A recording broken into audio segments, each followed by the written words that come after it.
Hi, Misfits. I'm Melinda, and I am here with my sister, Angie. Hi. And I'm going to tell you a story about Patty Vaughn, who went missing 26 years ago this month. Patty was 32 years old and had 3 young children and was married at the time that she went missing. When Patty was a child, she had a pretty unremarkable childhood. She helped raise her 2 younger siblings when she was a teenager. She took her siblings everywhere she went, including on dates with her high school sweetheart, Gary. In the words of Jeannie Imes, who is her younger sister, and you will be hearing about her a lot in this story, as she is one of the reasons that this case is still active. But in the words of Jeannie Imes, her mom said it was to keep them honest is why she would send the kids on dates with her. Brilliant. It is quite brilliant. Patty was a very talented woman. She was an amazing musician. She sang with the church choir, and she had such a beautiful voice, according to her loved ones. And she was talented in many other ways, too. She made her children's clothes. She made curtains for her house, just to name a couple of things. She had a lot going for her. Just after high school, she started dating Jerry Ray Vaughan, most commonly known as JR. At the age of 21, she married JR, and he was a great provider and a successful contractor who took care of his family financially, so Patty didn't have to work. Nice.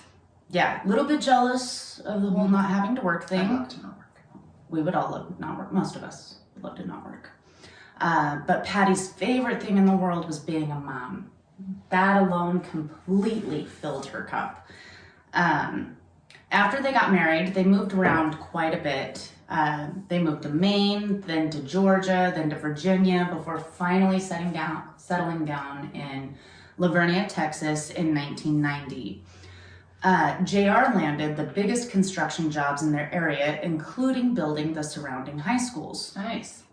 Yeah, pretty good. From the outside looking in, Patty and JR's life looked like perfection, as it does in a lot of cases. Nobody knew that there was trouble in paradise, as Patty was a very private person, and she just did not air her dirt. She did not let people know that there was any sort of problems going on inside the home. But Patty's family started observing a lot of things at family get-togethers. And they started noticing that JR would talk down to Patty, and JR tried as hard as he could to humiliate Patty. And just was very degrading, and just some of the stuff that he would say would make his family wonder, it would cause a little question mark. If he can talk to her like this in front of us, what is it like when we're not here? What a douchebag. Yeah. And nobody said anything because everybody knew how private Patty was. And if she wanted help with something, she would have asked, only Patty never asked for help. So after a while, they started observing bruises on Patty's body.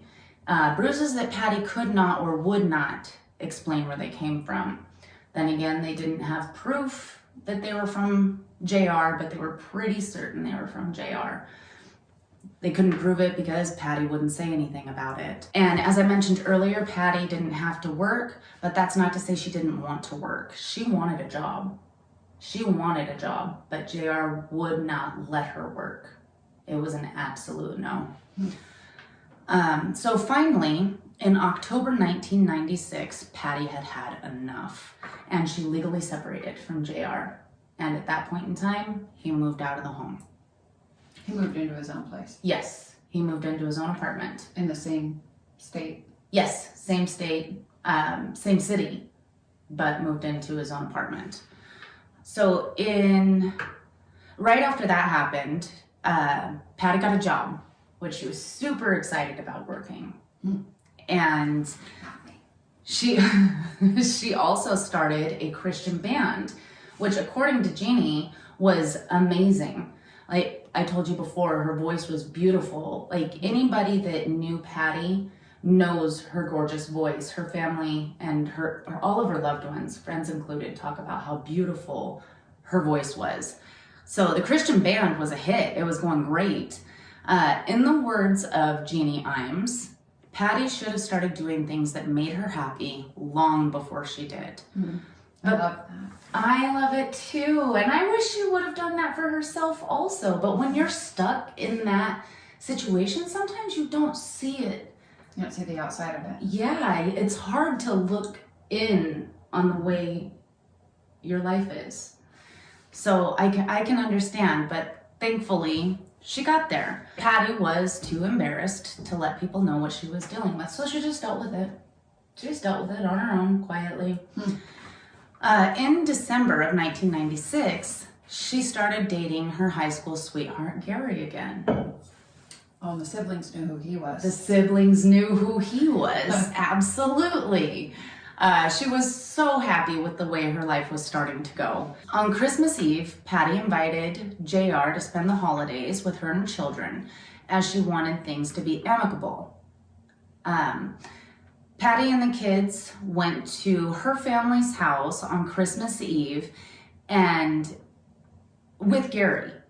And Patty's family really enjoyed seeing the way Patty was with Gary. Seeing her smile on the holidays instead of crying was a very welcomed change. I bet.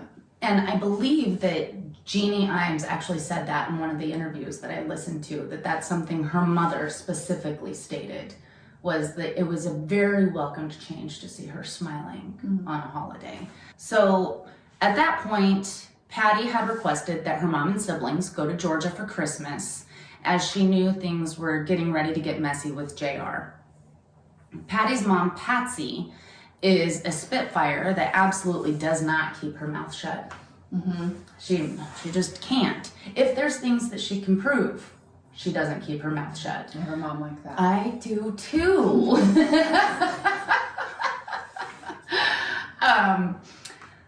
So Patty knew that if her mom were in town to witness what she felt was coming, it was going to get really, really bad. So her mom and siblings agreed, and they went off to Georgia.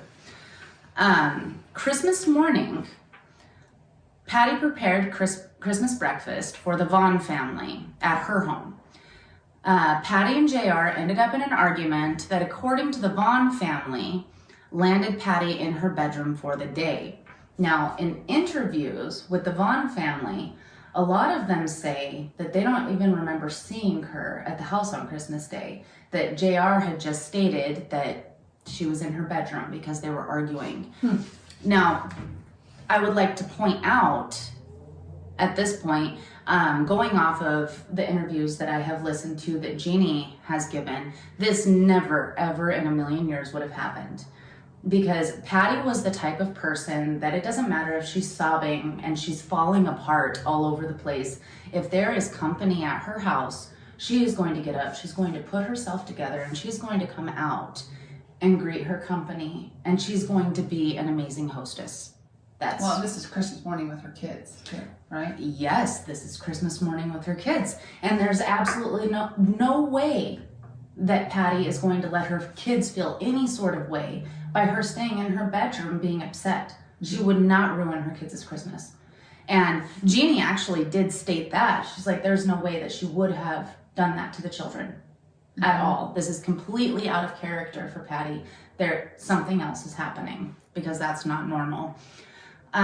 So Christmas evening, she was supposed to go to her Aunt Jean's house to spend Christmas night with her aunt and cousins and her kids, all the kids together. And Patty never did arrive. She didn't make it. So at that point in time, her Aunt Jean called JR to find Patty.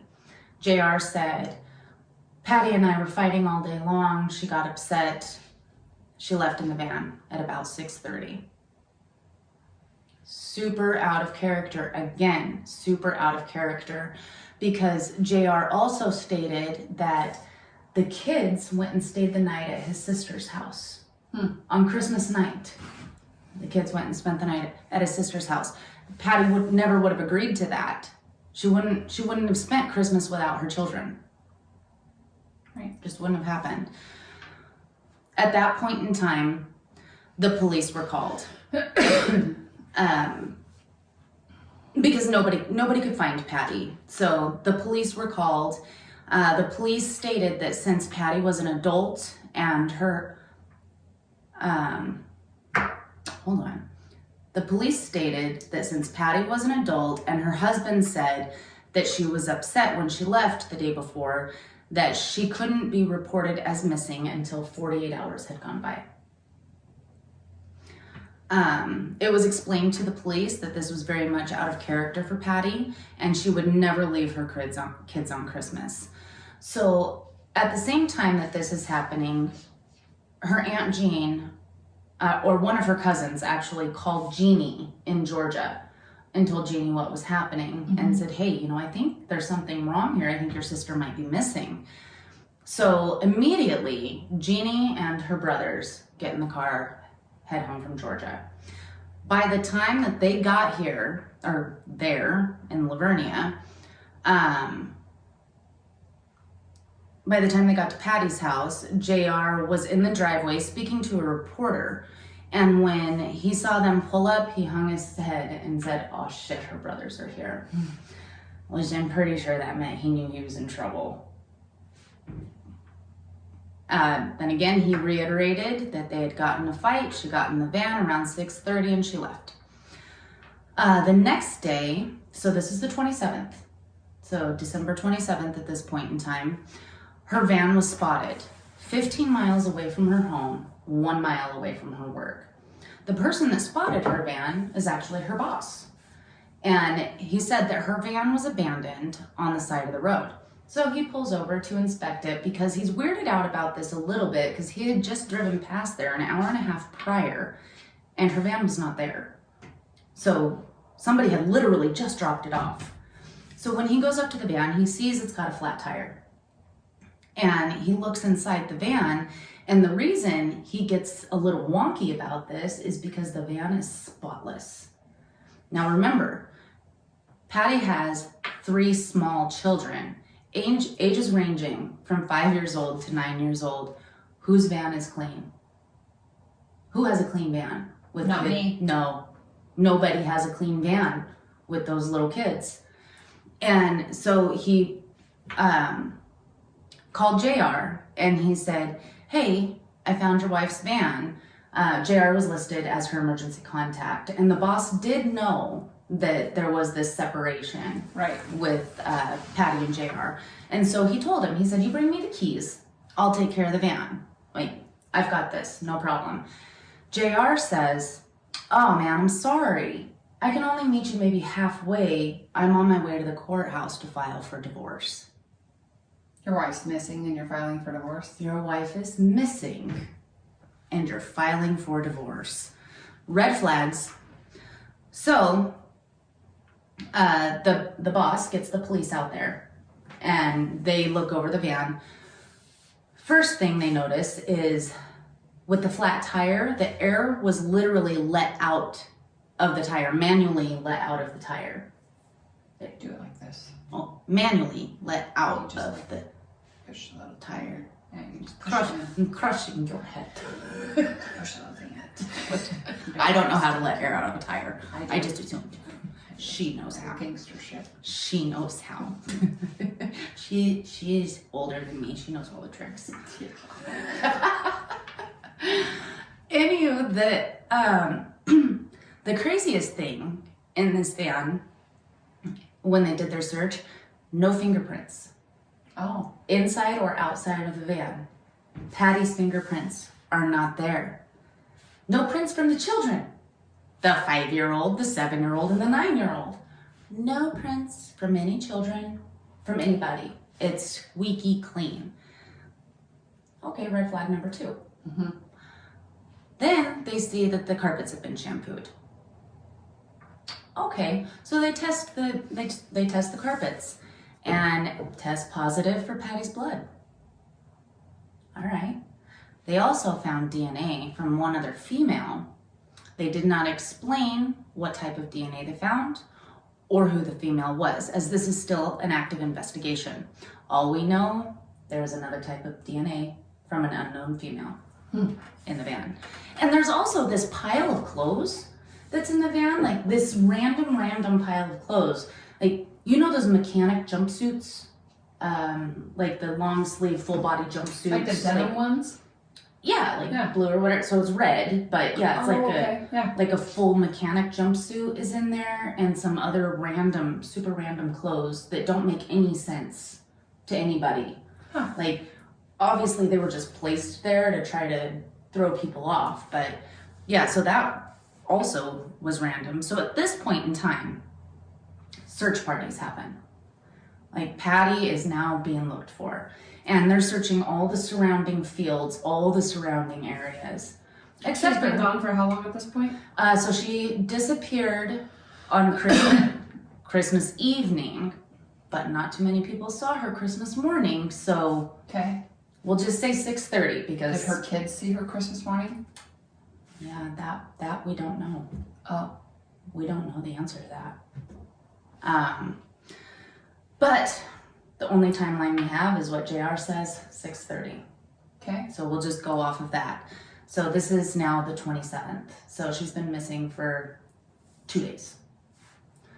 And so anyway, there's these huge search parties out there looking for Patty, except for one person. Who do you think that is? Her douchebag husband that killed her. Her douchebag husband that probably killed her. Yeah. I figured this out. You're all by myself. You're really good at these things. Really good. So, funny enough, Christmas Day, we're back on the 25th. JR moves back into the house.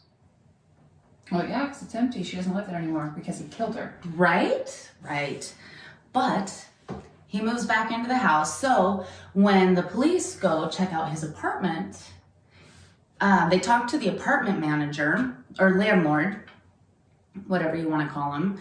And the landlord stated on December 13th, JR told him that he needed to break his lease due to a life-threatening occurrence.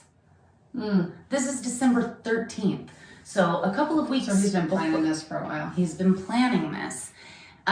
So not only that, but JR had left a desk calendar in his apartment, you know, one of the big ones that are out on your desk. Anyway, and it's got a couple of things listed on it in 1, 2, 3, 4 order. And it says, change mind quickly, the kids and Gary, and then the word Christmas written over and over on that date. What the hell does that mean? So you would think that would be looked into a lot. Like what did you mean by this? No, that was never brought up again. Just something they're like, oh, okay, well, these things, it's fine. So Gary gets questioned, the boyfriend. He gets called in for questioning, and he completely complies with everything. He tells them where he was on Christmas, and his alibi completely checked out. It's rock solid. He went ahead and did the lie detector and passed with flying colors, which the lie detector test doesn't always mean anything. It's not always right. It's not always wrong. But he did. He passed it, and he took it. Or he took it, and he passed it. So then they tried to question JR, and he would not cooperate in any way, shape, or form, would not answer questions. Nope, she just took off 6:30, hasn't been home. And he refused the lie detector. Of course he did. Yep, he completely refused it. And since Patty's house resides on the county line between Bexar County and Wilson County, and neither of these counties wanted this case. This case was going to be big and messy. Nobody wanted it. And so they went back and forth for a while fighting. No, this is your case. No, this is your case. And so many things are falling through the cracks at this point in time before finally Bexar County takes the case. And with, like I said, so much stuff missed at that point in time. So many missed opportunities just with their arguing. So the forensic pathologist finally gets over to Patty's house and he's spraying the house down with luminol. And for those of you that don't know, luminol is an agent that if it's sprayed on blood, it will light up, like it'll glow per se. But it will also do that with other chemicals such as bleach. And so the forensic pathologist gets there, he's doing the luminol testing. The bathroom, including the bathtub, lights up like a Christmas tree. And within this light up, you can see that there's like the mop streaks, like it had been mopped out type of deal. So they had to do testing on it. They also found it in the hall closet and on a mop and bucket out in the garage. And sure enough, came back positive for Patty's blood and bleach, but came back positive for Patty's blood. Bummer deal on it is the forensic pathologist forgot to put film in his camera. Oh. So there's no pictures of this part of the investigation. It's unfortunate. It's very unfortunate. At this point in time, you would think that the house would be taped off as a crime scene. Sure. Nope. I mean, at the least. No. I would have someone arrested. Right. Well, I would have somebody arrested too. We're smarter, though. Well, yeah, and we know how to do the things. We do. Just takes a little common sense. Right. So, but it gets better. It gets better. So, JR's sister starts staying there at the house with him. And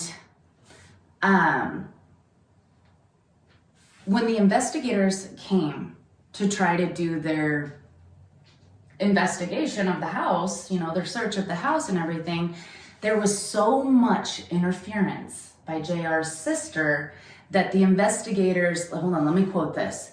The investigators decided to leave the house and conduct their investigation on another day.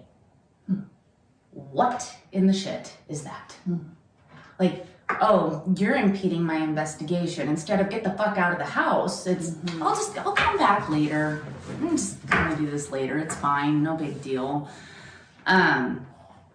Anyway, so people are staying in the house and it's not taped off and evidence is being completely and totally So she's destroyed. the other DNA in the van. That is my assumption, is that she is the other DNA in the van. Absolutely. So then at this point in time, Jeannie, Patty's sister, she comes and starts staying at the house and she's like, okay, so obviously this house isn't being taped off. Those babies are there. Somebody needs to care for those babies. I'm gonna go care for the babies. And she starts staying there for a while. Brittany, the oldest daughter, the 9-year-old, Jeannie said that Brittany always looked like she had something to say. Like there was just something on the tip of her tongue, but she just couldn't say the words. If you can picture that in your mind. Anytime that Jeannie would go to get in the shower, Brittany would then take that opportunity to run into the bathroom and to try to talk to her Aunt Jeannie. And JR would see Brittany run into the bathroom and he would make her get out. So she just was not able to talk about whatever it was that she needed to talk about. And mind you, the 5-year-old baby, he's crying. He's so sad. He misses his mom. He wants his mommy. She's gone. And so Aunt Jeannie is loving him and snuggling him and trying to make him feel some sort of love and comfort, trying to comfort him. This pisses JR off, and he makes Jeannie leave the house for coddling his children. Coddling his babies, whose mother is missing. JR's a piece of shit. JR's a total piece of shit. So Jeannie ends up leaving the house. She's pissed as hell. She calls her mom. And Grandma Patsy, Patty's mom, she takes JR to court for grandparents' rights. Patsy was granted visitation of the kids. Her first visit went amazing. She said it was completely awesome. On her second visit, she noticed odd bruises on the baby. Grandma Patsy, she's Spitfire. She's pissed. So she goes home. She waits until late that night. She goes back to the house and she breaks in through the back door. She sees the older kids are sleeping in the living room. So she goes into the baby's room. And the baby is asleep on his bed and just his chonies. He just has his little underwears on. There's no blanket on him. And Patsy said it was just so cold in that room. And she, like, Grams sees red. She's mad at this point in time. And so then she gets a closer look at the baby. And she sees more bruises on his body that she couldn't see at the time, earlier during that day, because now he's just in his underwear, right? So she can see everything, and riddled with these bruises. And so Grandma starts looking around the room, and she's mad as a hornet, and she finds a baseball bat, and she goes straight to JR's room and starts demanding answers. And then she beats the shit out of him with a bat, right? Yeah. So before he could even answer anything, she just beat the shit out of him with a baseball bat. That's my doggy. Yeah, I know a mom like that. I know a mom that would do that. I'm a mom that would do that. I'm a mom that would do that too. I'm gonna fuck somebody up. Yes. So, she gets some really good whacks in until JR is able to get the bat away from her. And then he hits her once with the bat. And then he starts yelling for Brittany, the 9-year-old. And he's yelling, Brittany, call the police, Brittany, call the police. So Brittany comes running back to see what is actually happening. And he sees her dad tossling with Grandma. And the only things that she can get out of her mouth is, in quotes, no, Dad, not again. Not again, Dad. And she just stands there frozen, upset, begging her dad not to do it again. What did this baby see? Did she witness her mom's murder? I don't know, that's terrible. Well, you would think by now she would have said something if she did, though. Yeah, you don't know. Like with somebody, with a child, and then... I don't know. Oh, God, it's just so hard to say. It's so hard to say. So, Patsy was being charged with breaking and entering and assault with a deadly weapon. All charges were dropped by JR. Jeannie feels like the charges were dropped so that none of this would be brought up in court. Right, the fact that there's bruises all over the baby. Yes. I would have brought that shit to court anyways. Yeah. Did the grandma bring that shit to court anyways? Not that I read. Not that I read. In the research that I did, I couldn't find anything on that, but that's not to say it didn't happen. But I was unable to find that. So let's see here. Okay, so when the property finally was searched, according to Jeannie, it was not searched well at all. She said there is a massive, like, dugout trash pit in the backyard, and I guess that's pretty common for that area. Just like these big old dugout holes in the backyard, okay, for like burn piles or whatever. Okay. And there was a truck parked on top of it.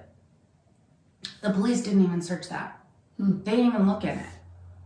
Like Jeannie was pissed because they just kept doing these shoddy little investigations. Like they didn't care, or it was intentional. Yeah. And so on this specific search, Jeannie is like, hey, why aren't you checking these things? Like, she's pissed. And the police actually told her, we are here just to squash rumors. You're just here to squash rumors? Like, not to actually investigate my sister's disappearance?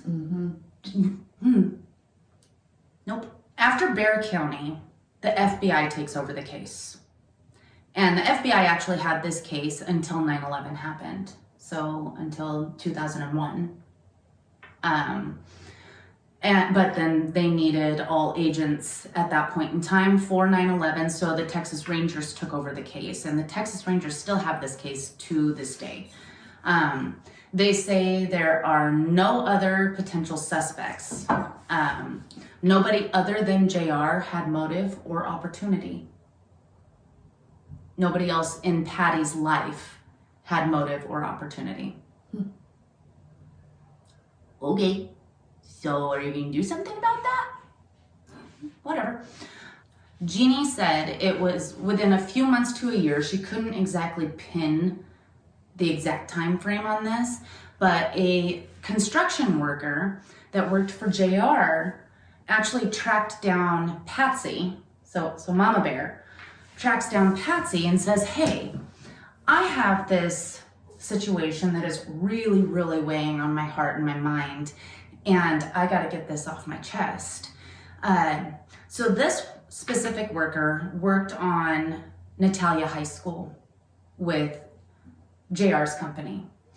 And so when he approached Patsy, he told her this story about when they were working on the school, one day there was just this wretched smell. And they couldn't get rid of the smell. And it was coming from a very specific area. And this was just after Christmas. It was coming from this area. They laid the rebar down so that they could pour concrete. Right. And then all of a sudden the smell was so bad that JR ends up getting a barrel of diesel and one of those great big industrial fans and starts blowing the diesel so that it will mask. And then everyone's high. And then everyone's completely high. Everyone's and happy. Not worrying about this Does diesel decomp. make you high? I don't think so. Like Like gasoline? maybe fumes? Like I guess maybe. I would think so. I'm not sure. Everybody's high. Let us know if diesel fumes make you high. I have no clue. I'll try it later. But so he's trying to mask this decomp smell. And so then once this starts happening, after that come the vultures. And the vultures were so bad that the workers couldn't chase them away.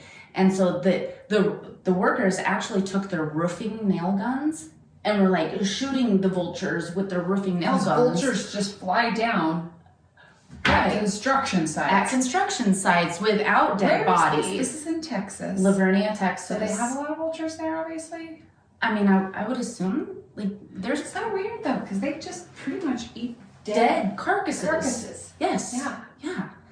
So this was weird to that worker, but he's not even like he doesn't even fully realize that Patty's missing at this point in time. 'Cause He's it's not a just- genius, but he knows more than the Texas Rangers He do. knows more than the authorities in this situation, that's for sure. So the day they go in to pour concrete, they walk out there, and there is this little slab that is already poured. Just this corner that is poured that happens to be exactly where the smell was coming from. The smell is now gone. And which all the workers thought it was a little bit strange that this was poured because it was JR that poured it. Oh, that was so nice of him. Right? And they're just like, JR doesn't pour concrete. He's No, the that's boss. really nice. Though. He's like, we gotta get rid of this stench. I'll pour it. I'll pour the concrete. Don't even worry. And you know what? I'm gonna use that elbow grease instead of just pushing the pencils and running the crews. I'm gonna use that elbow grease and I'm gonna do it myself. Mm-hmm. That was nice, really nice of him. nice guy, super nice guy. I like him. Yeah. So at this point in time, obviously Patsy and Jeannie, they're going balls to the wall. Mm-hmm. And they call the police. The police get cadaver dogs out there, and they pull 3 concrete plugs out of this slab that was pointed out by the construction worker. Because I guess the concrete plugs will release any gases that might... So they drill down into the concrete and pull the actual concrete plug out. Yes. So Yes. yeah, it'll release whatever's underneath it. Yep, absolutely. So then they bring in 1 cadaver dog. And the cadaver dog points directly at the spot. Good boy, you did your job. So now JR's busted, and well, sure, her body was found. They decide to bring in another cadaver dog just to make sure. So they bring in another cadaver dog. This cadaver dog points right at this spot. So then they bring in ground penetrating radar. And there is an anomaly. There's an anomaly on there. There's something dark. Like, you can't, I guess with the ground penetrating radar, you're not going to see like a full outlined body. You're just going to see something dark that's within there or whatever. But I mean, these cadaver dogs must be dumb as fuck, because the police decided this is probably burnt wood and they're just going to leave it. Oh, I didn't think about that. There's burnt wood under there. And cadaver dogs point at burnt wood. Why wouldn't they? Never mind. We're dumb. We're really dumb. It's funny. At least we're not Texas Rangers dumb. Right. Well, this is pre-Texas Rangers. Oh, okay. I guess I shouldn't say that. Yeah, this is pre-Texas. Texas Rangers are not dumb. I hear some of them are actually pretty hot. It's probably pretty possible. So that's just bullshit. That whole thing is just bullshit. Now, finally, someone gets a statement from JR as to why he didn't search for Patty. Okay. Do you want to hear his response? Of course you want to hear his response. I'm not even going to ask you. And I'm going to read it because I'm going to quote it. The reason JR did not search for his wife is because he didn't want to be there when they found her body in the middle of a field under a woodpile covered in feces with his footprints all around it. Pretty specific quote. So the cadaver dogs did smell wood. The cadaver dogs probably did smell wood with a rotten body in there. With a rotten body in there. Right. Oh my God. So at this point in time, he gives this little like glimpse into his mind, because what an awesome mind that is. What do you think he does at this point? Moves. He does. He moves away and he legally changes his name. Well, at least he's kind of smart. Yeah. Damn it. But after he moved away and changed his name, well, we'll get to that here in a minute. Nobody can find anything at this point in time. Years start to go by. And unfortunately, so sad, Gary passed away in 2004. Him and all of his children passed away in a nasty car accident. Oh, that's so sad. Oh, it's so sad. It's so sad. And in the interview that I listened to with Jeannie Imes, it was asked, like, was this an accident? Like, was this car accident like an accident? Oh. Or was there something more sinister? And all Jeannie could say is, I wouldn't say there wasn't something more sinister to play. Oh, that's so sad. Was there anything that could be proved on that? I'm sure nothing could be proven, and that's why. Anyway, that's Did JR just have a CDL? heartbreaking. What hit them? I don't know the answer. I looked for Gary's accident. And I could not find his accident. So in 2005, JR had to legally change his name back to Jerry Ray Vaughan, because he went back to Lavernia to have Patty declared dead. So being that he was only doing this for the life insurance, the judge also was a little bit pissed off about this situation. And so he decided to put all of Patty's life insurance money in a trust for the children alone. Oh, good. So JR didn't get to touch any of it.